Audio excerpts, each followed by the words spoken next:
darling heart, and welcome to this episode of the Drink Less, Live Better podcast. This is the podcast that helps you to see that drinking less doesn't need to be stressful, lonely, or boring. I'm your host, Sarah Williamson, and I decided to have a year alcohol-free as a little life experiment and haven't looked back. I'm a best-selling author, expert speaker, and life coach. I'm here to champion you with your alcohol-free or drink less adventures.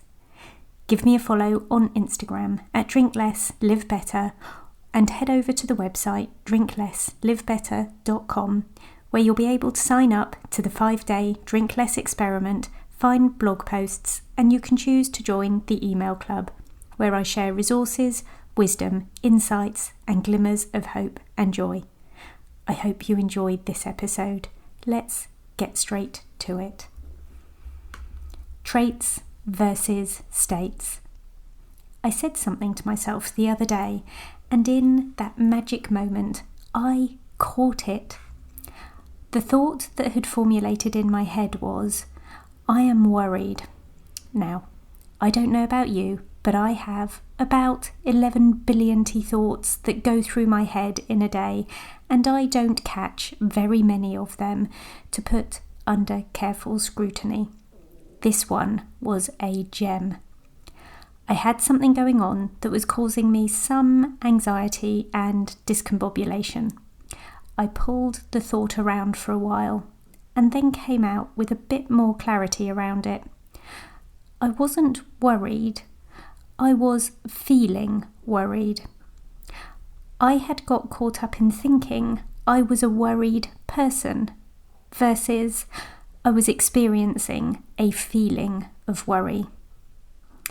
Let's look at this with a different thought for a moment.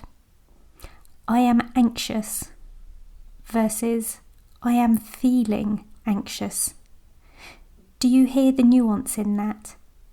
I am someone who identifies as anxious versus I am someone experiencing thoughts and or feelings of anxiety right now. When I had the idea of I am worried, it felt quite heavy and immovable. I am worried sounds like who I am, an identifying feature perhaps. Who is Sarah? Well, she is a worried person. It's just who I am, my general disposition. I can be relied upon to be worried. I don't think that's it, actually. I am feeling worried. Let's try that out.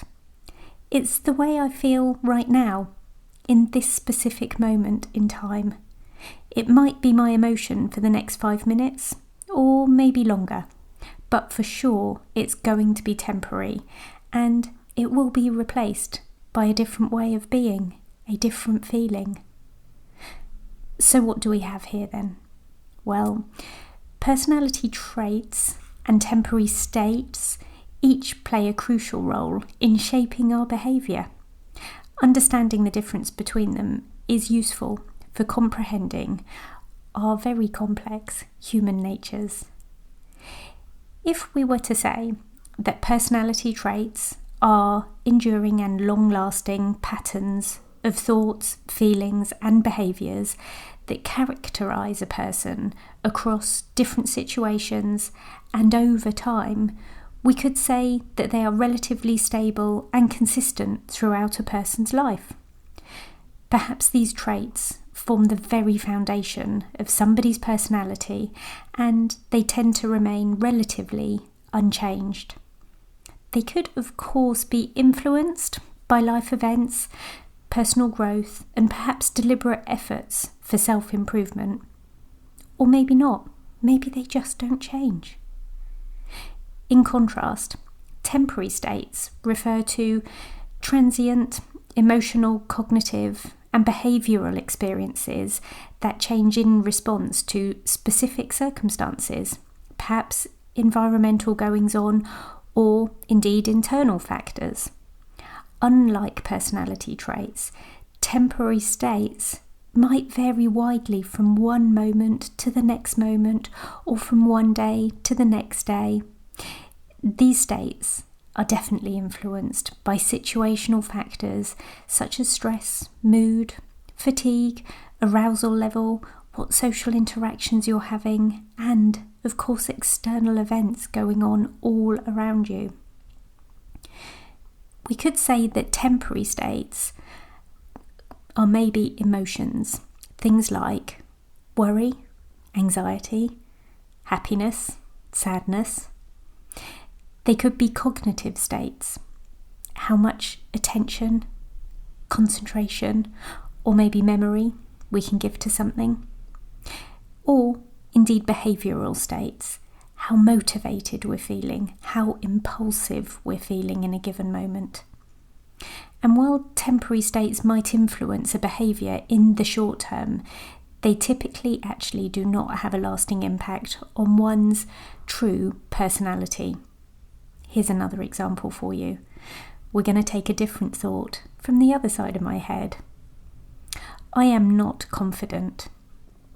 And I switch that up for I am not feeling confident today. If I choose to go with I'm not feeling confident today, it gives me the opportunity to believe I am ordinarily quite a confident person.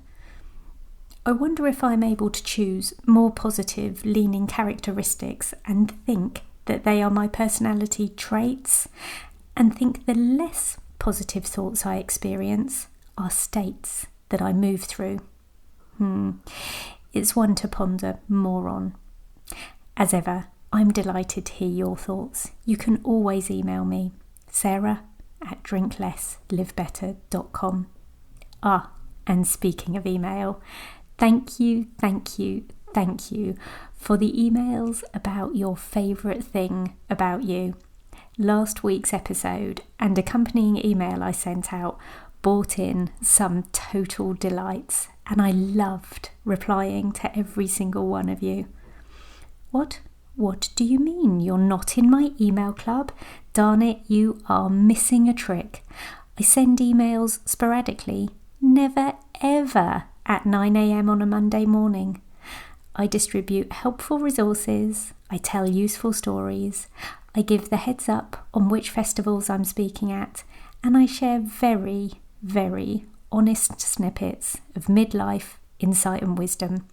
Get yourself on that list by clicking the show notes under this episode and click Join Email Club. Leave a podcast review and you'll have my undying love forever. Thank you for listening in today. Come back again next week. And P.S. I believe in you.